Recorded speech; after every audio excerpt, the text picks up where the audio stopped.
వచ్చినాయి, కొండపోచమ్మకి ఎట్లా వచ్చినాయి, రంగనాయక సాయికి ఎట్లా వచ్చినాయి, అన్ని బుద్ధి లేని మాటలు మాట్లాడుతుంది తాటి చెట్లు లెక్క పెరిగి. ప్రాణవాయువే శ్రీపాద ఎల్లంపల్లి గుండెకాయ. ఈ కాళేశ్వరంలో మేడిగడ్డ వెన్నుపూస ఇరిగిపోయింది, మనిషి ఎల్లెలో వాళ్ళు పట్టుకున్నాడు. ఈ గుండెకాయతోనే మిగతాదంతా ప్రసరణ జరుగుతుంది.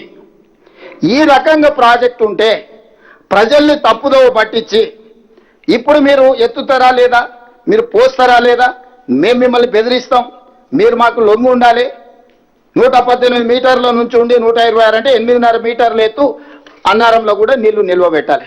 8.5 మీటర్స్ నీళ్లు నిల్వ పెడితే తప్ప 8.5 మీటర్స్ అన్నారంలో నిల్వ పెట్టాలన్నా, లేకపోతే సుందిళ్ళలో నిల్వ పెట్టాలని, ఎక్కడ పెట్టాలన్నా 5-6 టీఎంసీలను మనము అందులో నిలిపితే తప్ప ఈ పంప్ హౌజులు పనిచేయవు.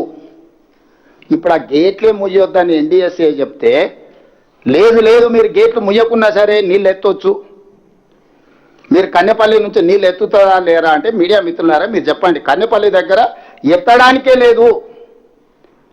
93.5 మీటర్ల ఎత్తున నీటి నిల్వ చేస్తేనే మేడిగడ్డ బ్యారేజ్లో అప్పుడు కన్నెపల్లి పంప్ హౌజ్ పనిచేస్తుంది. 93.5 మీటర్ల ఎత్తు నిలపాలంటే కనీసం 5 టీఎంసీల నీళ్ళని ఇక్కడ పెట్టాలి. ఇదే సూత్రం అన్నారంలో వర్తిస్తుంది, ఇదే సూత్రం సుందిళ్లలో వర్తిస్తుంది. సుందిళ్ల నుంచి ఎత్తిపోస్తే శ్రీపాద ఎల్లంపల్లికి వస్తాయి. ఇది ఈ లిఫ్టుల కథ. ఇప్పుడు వీళ్ళు అర్జెంటుగా బీఆర్ఎస్కు తాపత్రయం ఉంది. 1,00,000 కోట్లు గోదావరిలో కొట్టుకుపోతుంటే, రైతులు ఎండిపోతుంటే, 2.5 సంవత్సరాలు తెలంగాణ రాష్ట్ర ప్రభుత్వం ఒక్క చుక్క లిఫ్ట్ కూడా చేయకుండా 2,88,00,000 మెట్రిక్ టన్నుల వరిధాన్యం పండించి రైతులకు తాగడానికి సాగునీళ్ళు ఇచ్చి, ఎస్ఆర్ఎస్పి కావచ్చు, శ్రీపాద ఎల్లంపల్లి కావచ్చు, లేకపోతే జూరాల కావచ్చు, భీమా కావచ్చు, నెట్టంపాడు కావచ్చు, శ్రీశైలం కావచ్చు, నాగార్జున సాగర్ కావచ్చు, ఇట్లా చెప్పుకుంటూ ఎన్నో ప్రాజెక్టుల వల్ల గత కాంగ్రెస్ ప్రభుత్వంలో కట్టిన ప్రాజెక్టులతోనే తెలంగాణలో మొత్తం సాగునీరు అందిస్తే, వాళ్ళు కట్టింది కూలింది 1,00,000 కోట్లు ఖర్చు పెట్టింది 3 ఏళ్ళలో ఎక్కడిదక్కడ అల్లికల్లి పూజకు పూజ అయిపోయింది, ఎక్కడిదక్కడ కొట్టుకుపోయింది. ఇప్పుడు మమ్మల్ని బద్నాం చేయడానికి ప్రయత్నం చేస్తున్నారు. ఇప్పుడు ఇంకొక విషయాన్ని మీకు దృష్టికి తీసుకురాదలుచుకున్నా. రీసెంట్గా June 30, 2026 రోజు government of India, ministry of Jal Shakti, department of water resources, R&D and GR మాకు ఒక లెటర్ రాసింది తెలంగాణ గవర్నమెంట్కి. రీసెంట్గా June 30, 2026.